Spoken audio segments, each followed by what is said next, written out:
What a shame that the song also captures exactly how I feel about our healthcare system and immigration system and schools and colleges and families. Welcome back to Gossip Galaxy. Party Popper, thank you for joining us, and let's dive right in. Is Bill Maher secretly the most unpredictable voice in American politics today? Thinking face. That's the question buzzing everywhere after the latest whirlwind of commentary from the famously outspoken comedian. Known for his sharp tongue and his fearless willingness to take on anyone, Democrats, Republicans, or anyone in between.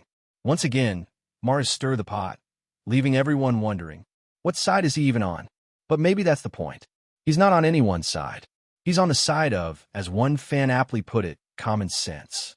Or is he just a provocateur who enjoys throwing verbal grenades into the culture war for the sake of entertainment?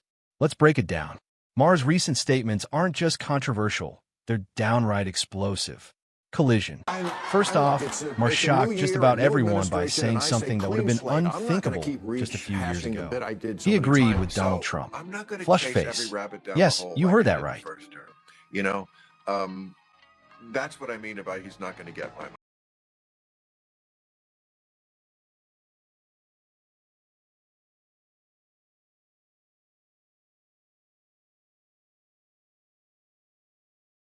On a recent episode of Real Time, Maher openly supported Trump's idea of abolishing the Department of Education. And he didn't mince words either. According to Maher, it's not like the kids are getting smarter. He cited grim statistics showing that a third of 8th graders in the United States lack basic reading skills.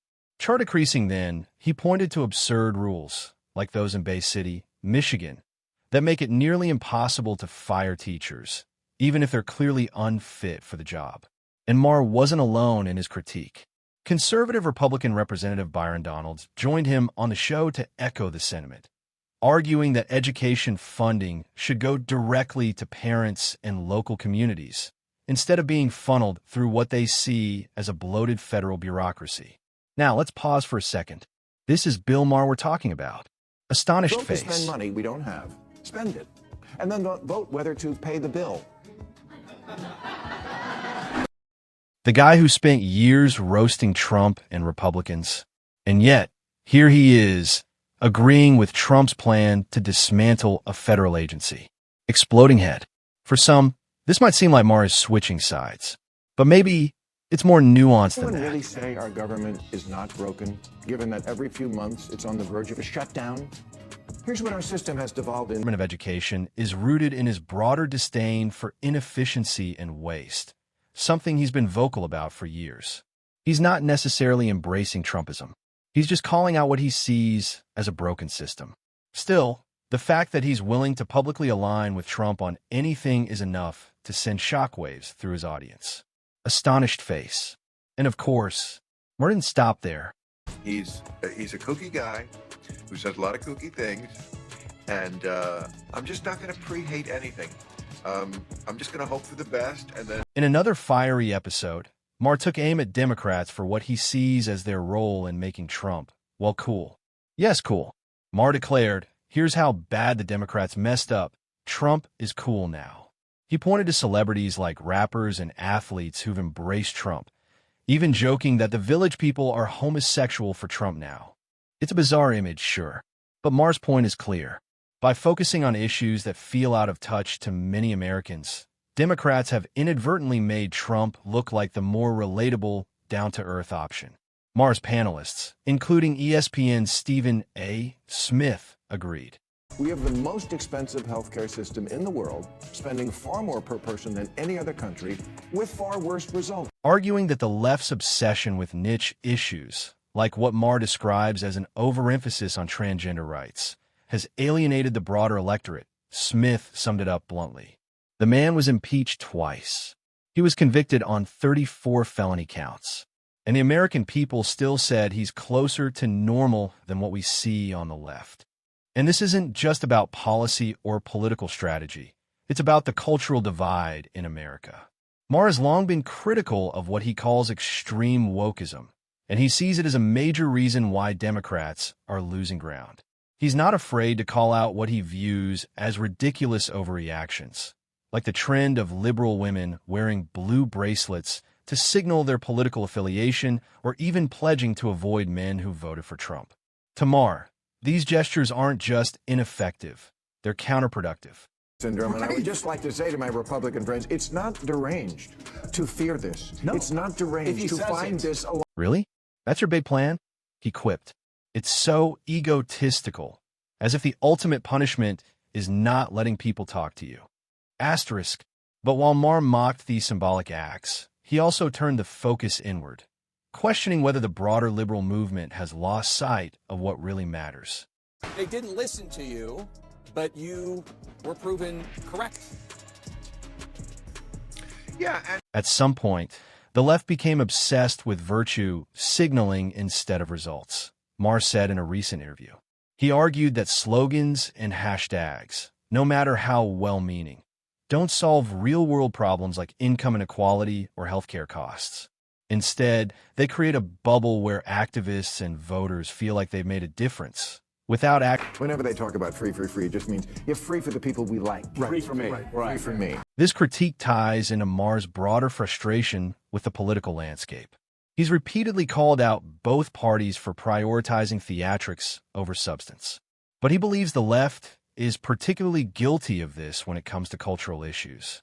For instance, Maher has questioned why so much political energy is spent on debates that affect a tiny fraction of the population, while issues like climate change, healthcare, and income disparity go largely unaddressed.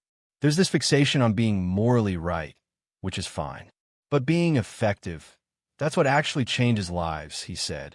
It's a sentiment that has resonated with some viewers who feel alienated by the extremes on both sides of the aisle. And yet, Maher also recognizes the challenges of navigating these cultural minefields. He's admitted that his willingness to critique the left has cost him friendships and even some fans. But for Maher, staying true to his perspective is more important than trying to appease anyone. I'm not interested in being part of the choir. I want to be the guy who makes people think, even if it pisses them off.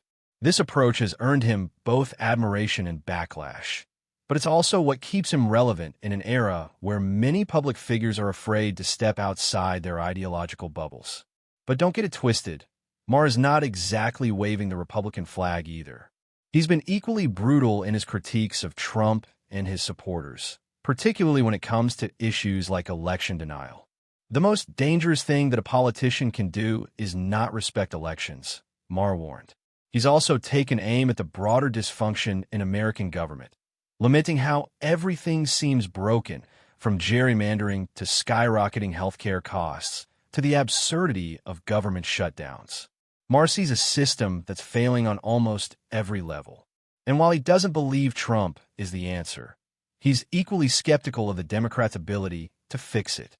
One of the most striking aspects of Maher's recent commentary is his focus on parental rights and education. He's been vocal about the tension between schools and parents, particularly when it comes to controversial topics like gender identity. Maher criticized policies that keep parents in the dark about what's happening in schools, arguing that parents feel like they're coming in second place in decisions about their own children.